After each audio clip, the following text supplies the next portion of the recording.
ఎవరండి మీరు? అయినా ముగ్గు నచ్చడం ఏంటి? అది రోజు వేయమని ఇలా గొడవ చేయడం ఏంటి? ఈ ముగ్గు ఇష్టమే, కానీ ఈ ముగ్గు నువ్వు వేయడం ఇంకా ఇష్టం. ఏంటండి మీరు ఇందాక స్నానం చేసి వస్తే? ఇంకోసారి ఇదే ముగ్గు వేయమని చెప్పండి, మీతోనే వేయిస్తాను చూడండి.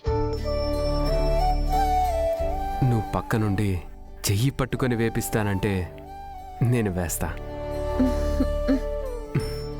పని చేయరు, చేసే వాళ్ళని చేయనివ్వరు. ముందు మీరు ఇక్కడి నుంచి వెళ్ళండి, వెళ్ళండి.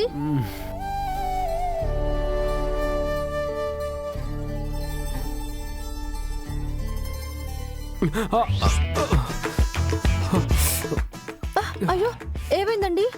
కళ్ళల్లో ఏదో పడింది. అయ్యో, ఉండండి, నేను చూస్తాను.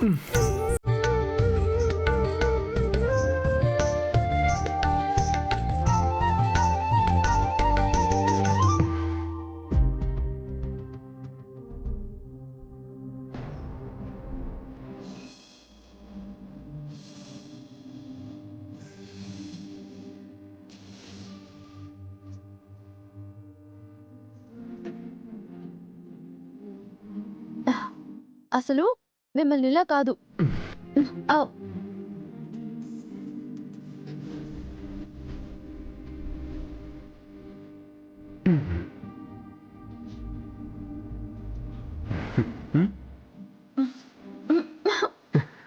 మిమ్మల్ని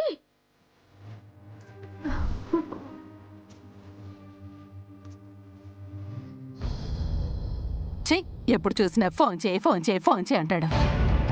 ఎవరికి చేయాలి? మనోహరికి చేద్దాం.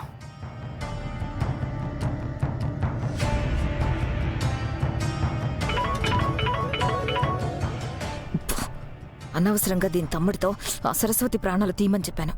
అప్పటి నుంచి ఇది నా ప్రాణాలు తీస్తుంది. పొద్దున్నే నాతో ఏం పని?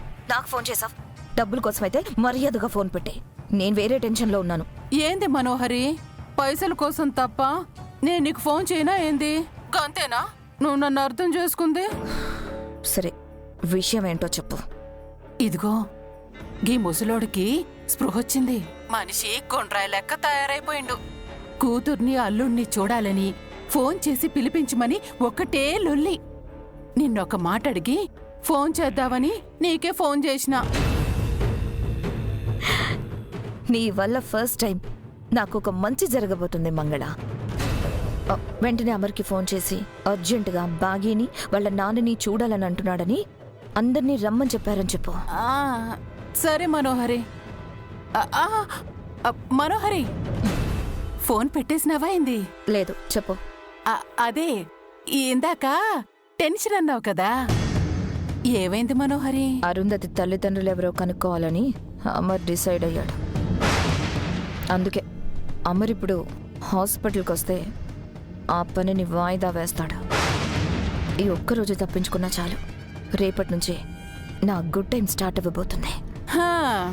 చాల్తి, మా ఆయన 25 అలుపెరుగని బాటసారి లెక్క ఎతుకుతూ ఉంటేనే కన్న కూతురెవరో కనిపెట్టలేకపోయాడు. ఇక అమరేంద్ర బాబు ఒక్క రోజులో ఎట్ట కనిపెడతాడు? మంగళ కనిపెట్టేస్తాడు. అమర్ విషయంలో ఏది అసాధ్యం అని అనుకోకూడదు. అమర్ ఒక్కసారి కనిపెట్టాలని అనుకుంటే వాళ్ళు సప్త సముద్రాల అవతలున్న వెతుక్కుంటూ వెళ్ళిపోతాడు.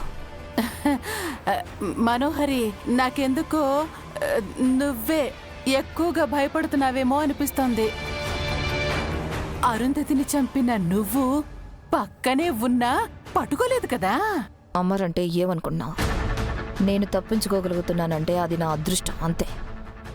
ఆరుని చంపింది నేను కాకుండా వేరే ఎవరైనా ఆ ప్లేస్లో ఉండుంటే ఒక్క రోజులో కనిపెట్టి వాళ్ళకి చావుని పరిచయం చేసేవాడు. కానీ చంపింది నేనని అమర్కి కల్లో కూడా అనుమానం రాదు. కాబట్టి బ్రతికిపోతున్నాను. అమ్మో మనోహరి, నువ్వు చెప్పేది వింటుంటే ఆయన ఇయ్యాలే మా ముసలోడే అరుంధతి తండ్రిని కనిపెట్టేస్తాడేమో మనోహరి. అప్పుడు ఇక నిన్ను పక్కన పెట్టేస్తారేమో. కొంచెం జాగ్రత్తగా ఉండు మనోహరి. అది జరగకూడదనే కదా అమ్మని హాస్పిటల్కి పిలిపించమని చెప్పాను. సర్లే మనోహరి, ఇంకో విషయం. ఇదే హాస్పిటల్లో ఆ సరస్వతి వార్డెన్ కూడా ఉంది కదా. ఆవిడికి కానీ మెలకు వస్తే అప్పుడేంటి పరిస్థితి? చస్తుంది. అది కోమాలో ఉన్నంత వరకే ఆయుష్ ఉంటుంది. కళ్ళు తెరిచిన మరుక్షణం శాశ్వతంగా కళ్ళు మూపించేస్తాను.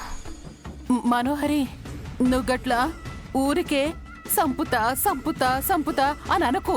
నాకు భయం వేస్తుంది. సరే, నేను గిట్లా అమరేంద్ర బాబుకి ఫోన్ చేసి పిలుస్తానులే. ఉంటా మనోహరి. సరే.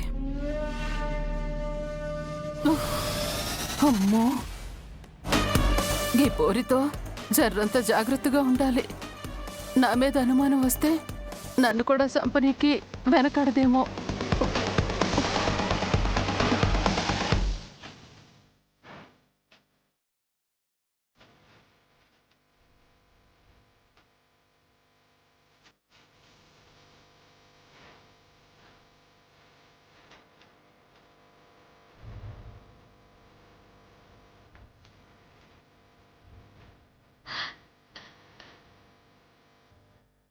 ఏమండి ఏమండి మీకు ఈ ముగ్గంటే ఇష్టం అంట కదా. ఆ, ఈ ముగ్గును చూస్తే మీకు చాలా హ్యాపీ అనిపిస్తుందంట కదా. నాకు ఈ ముగ్గంటే ఇష్టమని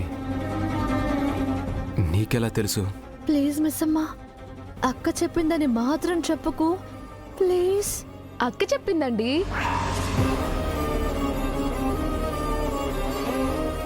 ఏ అక్క? నాకున్నది ఒకటే అక్క కదండి, పక్కింటి ఆవిడ.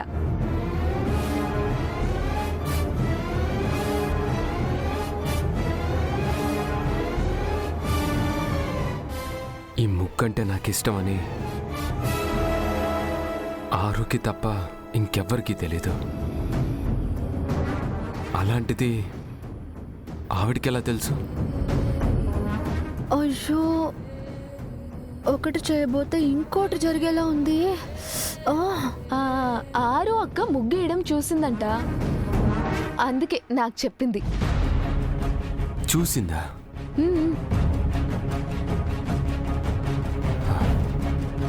సరే, నేను జాగింగ్కి వెళ్ళొస్తాను. బాయ్ అండి.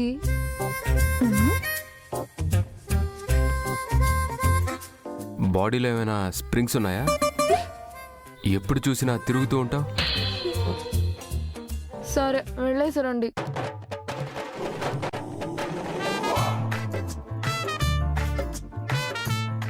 ఏం చేస్తున్నారేనా?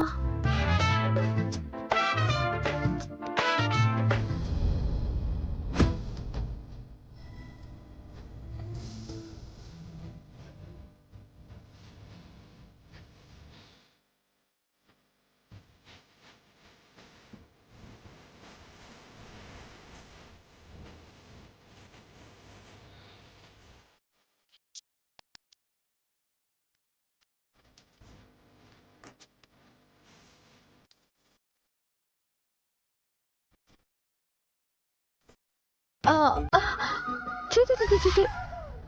మా ఆయన గురించి నేనే అనుకుంటున్నానేంటి? ఛీ.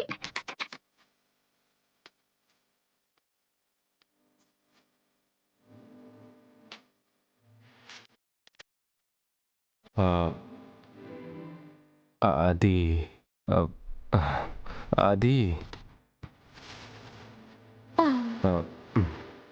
చూపు తిప్పుకోలేనంత బాగున్నానా? ఫేస్ మీద అంటుకుంది.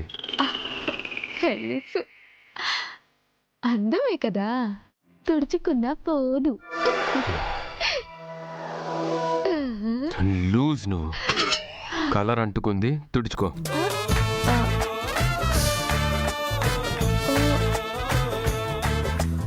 అంటే గుడి దగ్గర కళ్ళల్లో నలుగు తీసినట్టు ఇక్కడ కూడా కలర్ తుడవచ్చుగా.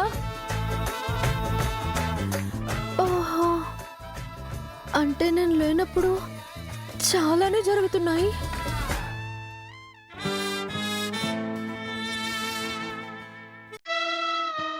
మీకోసం ఇంత కష్టపడి ముగ్గు వేశాను, మీరు ఈ మాత్రం సాయం కూడా చేయలేరా?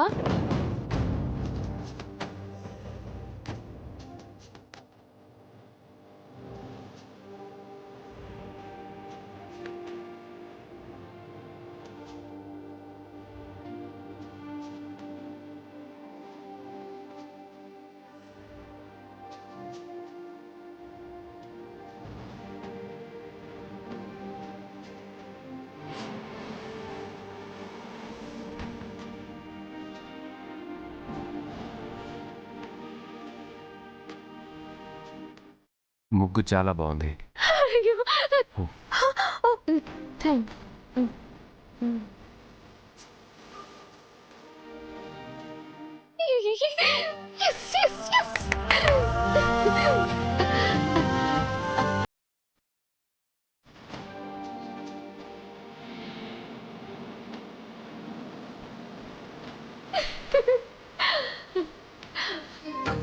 అక్క, ఆయన వెళ్ళిపోయారు, మీరు ఇక బయటికి రావచ్చు.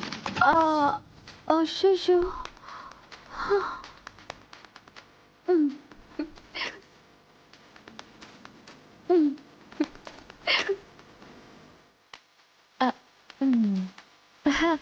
నేను ఇక్కడే ఉన్నానని నీకు మీ చీర కొంగు చెప్పింది. అక్క, ఆయనంటే మీకు భయం కదా?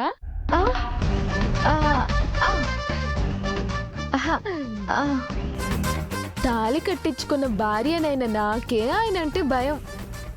మీరు భయపడడంలో తప్పే లేదక్క.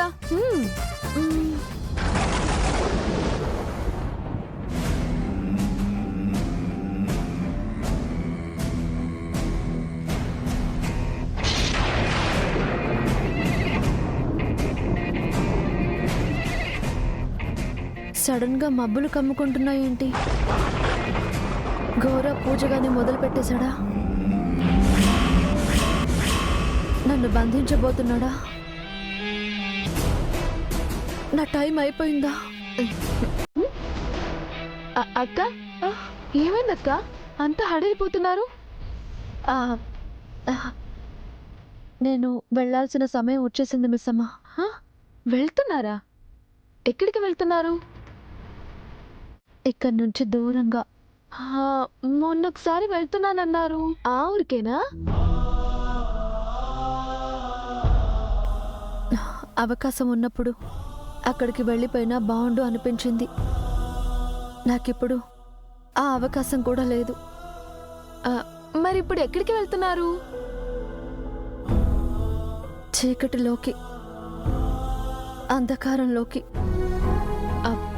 మీరిప్పుడు ఏమంటున్నారో నాకు ఒక్క ముక్క కూడా అర్థం కావట్లేదక్క. ఏం లేదులే మిస్ అమ్మ, పిల్లల్ని బాగా చూసుకో. వాళ్ళకి అమ్మలేని లోటుని తీర్చి వాళ్ళ అమ్మని కూడా మైమరిపించేలా వాళ్ళని చాలా ప్రేమగా చూసుకో. ఆయన ఒంటరిగా ఉంటానంటాడు, కానీ నువ్వు వదలకు.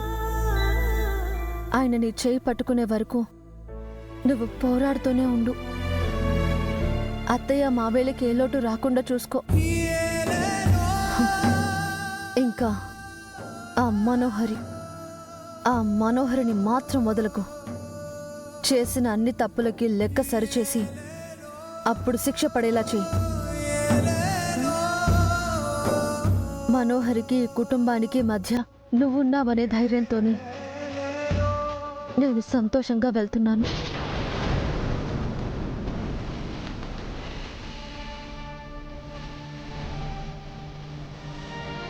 ఏంటక్క ఏదేదో చెప్తున్నా? అసలు ఎక్కడికి వెళ్తున్నా? మళ్ళీ తిరిగి ఎందుకు రావు? కొన్ని ప్రశ్నలకి సమాధానం తెలియకపోతేనే ప్రశాంతంగా ఉండగలను. నువ్వు జాగ్రత్త మిస్ అమ్మా. బాయ్. అక్క, మళ్ళీ ఎప్పుడు కలుస్తామో ఒక్కసారి మిమ్మల్ని మనస్ఫూర్తిగా హగ్ చేసుకోవచ్చా? వద్దు మిస్ అమ్మా, ఇంకా దగ్గరైతే దూరంగా వెళ్ళలేను. అయినా నువ్వు వెళ్తున్నావని ఇంత సడన్ గా చెప్తున్నావేంటి? ఇంకొన్ని రోజులు ఉండొచ్చు కదా. ఉండాలనే ఉంది, కానీ ఉండలేను. అయితే నీకు కూడా వెళ్ళడం ఇష్టం లేదు కదా? పోనీ మీరిక్కడ ఉండేలా నేను మాట్లాడినా? ఒక ప్రయత్నం అయితే చేస్తా. చేసావు మిస్ అమ్మ, కానీ ప్రతిఫలం లేకుండా పోయింది.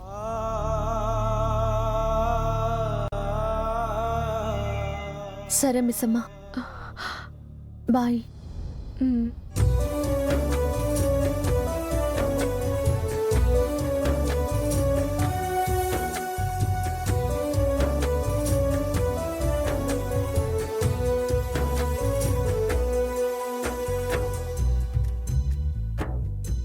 ఇదే పంతం ఇదే బంధం అనాదిగా ఆడుకుంటుందా, తరాలైనా తుది లేక అదే కథ మళ్ళీ మొదలైందా. వదలదే పాశం ఎవ్వరిని, మనుషులే పోనీ పాపమని, మమతనే నువ్వు వెలివేస్తున్నా, మనసుతో అల్లుకుపోతుందా.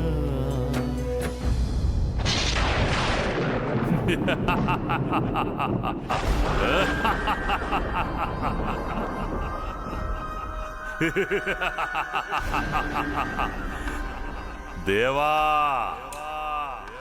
చూసావా, ఈ ఘోర సాధించాడు. ఆ ఆత్మని బంధనం చేసే అతీత శక్తివంతుణ్ణి అవ్వబోతున్నా.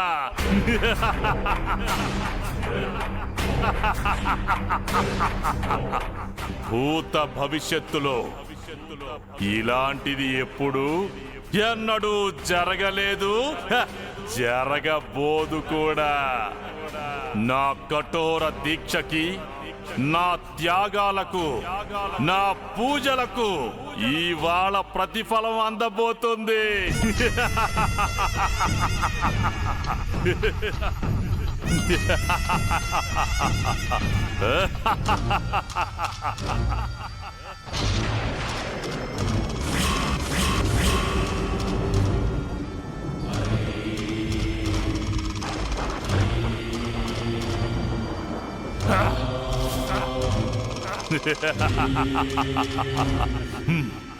ఇన్ని సంవత్సరాలు నాకు దారి చూపి మార్గదర్శివి అయినావు. ఇవాళ నీ శిష్యుడు ఎవ్వరూ చెయ్యలేంది, కలలో కూడా తలచనిది చెయ్యబోతున్నాడు. ఈ ఆఖరి ఘట్టంలో కూడా నువ్వు తోడుగా ఉండి నన్ను గెలిపించి నా కలకి దగ్గర చేస్తావని కోరుకుంటున్నా.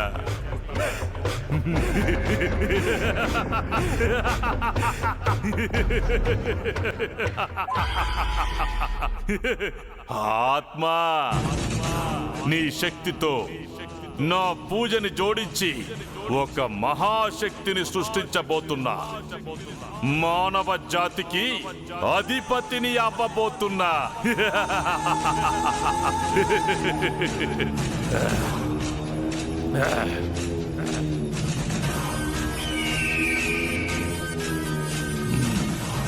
ఆగు, పూజా సమయం ఇది కాదు. ప్రతి పూజకి ముహూర్తం ఉంటుంది ఘోర.